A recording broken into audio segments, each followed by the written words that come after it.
to decode what President Putin had to say today and assess the state of play of all this diplomacy, we turn now to two longtime Russia watchers. Thomas Graham served on the National Security Council staff during the George W. Bush administration and at the State and Defense Departments. He's now a distinguished fellow at the Council on Foreign Relations. And Andrew Weiss is a former State Department official who served in the George H.W. Bush and Clinton administrations. He's now the Vice President for Studies at the Carnegie Endowment for International Peace. Welcome to you both, gentlemen. Andrew, I'll start with you. You heard President Putin say he's open to proposals to stop the ceasefire, but he has questions. What's your read on what he's doing here? Does he actually want a ceasefire?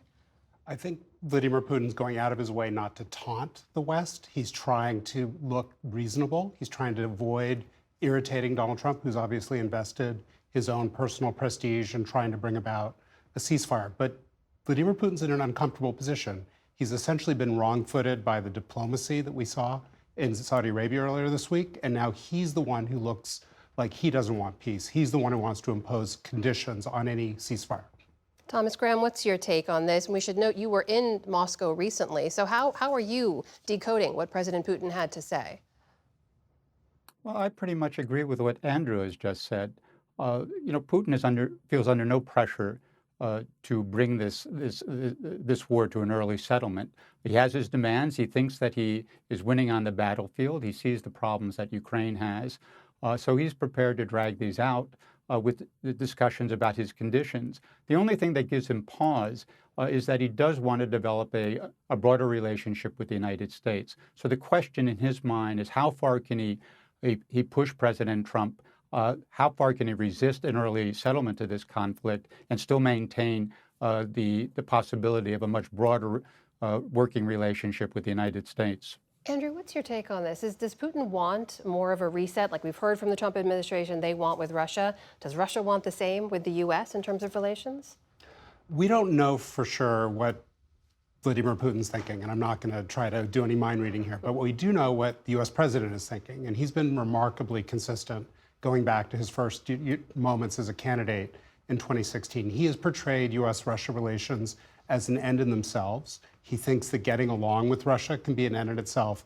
And then the justification for that sort of shifts over time. Right now, the Russians are suggesting maybe they won't work as closely with China. Maybe they can help the United States deal with Iran's nuclear weapons program. I'm abundantly skeptical that there's a there.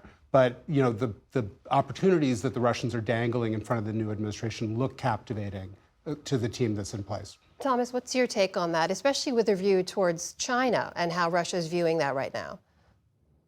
Well, there are a couple of points to make here. First is that Russia thinks of itself as a great power, and it wants to be validated as a great power. And despite the very good relationships they have with China, the fact is, in the Kremlin's mind, there's only one country that can really validate them as a great power, and that's the United States.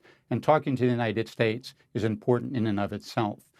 Second, I do think that Putin does have a broader strategy here, opening up relations with the United States, developing more constructive relations, does give him greater leverage in his relationship with China, Iran, and some of the other countries that he's relied on in the past. Doesn't mean he's going to break with these countries, but he would like to balance the relationship more in Russia's favor than the current Sino-Russia relationship is at the moment. So, Thomas, given all of that, and knowing that Ukraine wants to see some security guarantees here, is this an opportunity for the U.S. to push harder for Russia to take more actions or to offer more security guarantees to Ukraine? Yes, I think absolutely. I mean, the United States does have leverage, and it's not so much in the sanctions and tariffs that President Trump has talked about. It is in unity with the West. It is in unity with the Ukrainians. And it is, in a sense, playing on that desire that the Russians have to maintain a broader relationship and using that some way in the negotiations to get Putin to make concessions and also to get Putin to agree to allow the West, the United States, to provide some serious security guarantees to Ukraine going forward. Andrew, do you see this leading to a ceasefire and to some long-term deal in the war? Donald Trump seems determined to bring about some form of a ceasefire within his first 100 days, and that 100-day mark is reached on April 29th. So he's in a tearing hurry. I think he's eager to meet one-on-one with President Putin in the coming weeks. The real challenge is you can't go into a negotiation without leverage, as Tom just said, and you can't look like you want the deal more than the other side wants it. And so instead of, throwing cold water on this extensive relationship that the United States has with Ukraine and with Europe, the United States should be trying to find ways to demonstrate to Putin that he can't wait us out, and that the longer this war goes on, the worse it's going to be for him. It's not clear yet that the administration has figured out that they, as Tom said, they can exploit that leverage, and they can also enable Ukraine's lethality to hold at risk things inside Russia that Putin cares very much about. Thomas Graham, this is a Trump administration that prides itself on a very unconventional approach. When you look at the team on the front lines of these negotiations, at the way these talks are unfolding, do you think they have the ability to negotiate and see through a ceasefire? Well, look, I think quite frankly, there is a lack of Russia and Ukraine and European expertise at the highest levels of government. And I think gives some pause as to whether they're going to be able to push this negotiation forward to a resolution that is satisfactory from the standpoints of American national interest.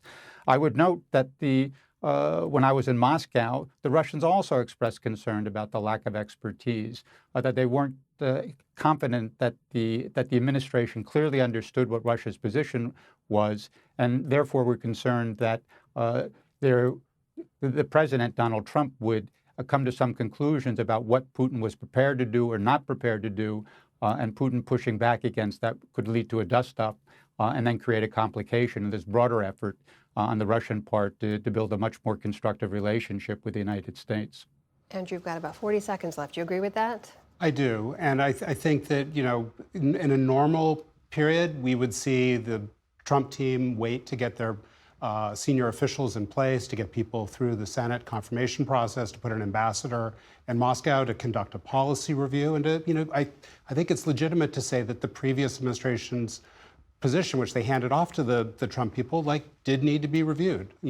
Russia has been winning on the battlefield for the past year. That's unfortunate. U.S. ability to sustain military support for Ukraine at the previous levels is going to be very difficult. So the question is what's the next phase? And it shouldn't be ramming a ceasefire deal laden with conditions down Ukraine's throat. That would be a big mistake. Andrew Weiss and Thomas Graham, our thanks to you both. We appreciate your time. Thank you. Thank you.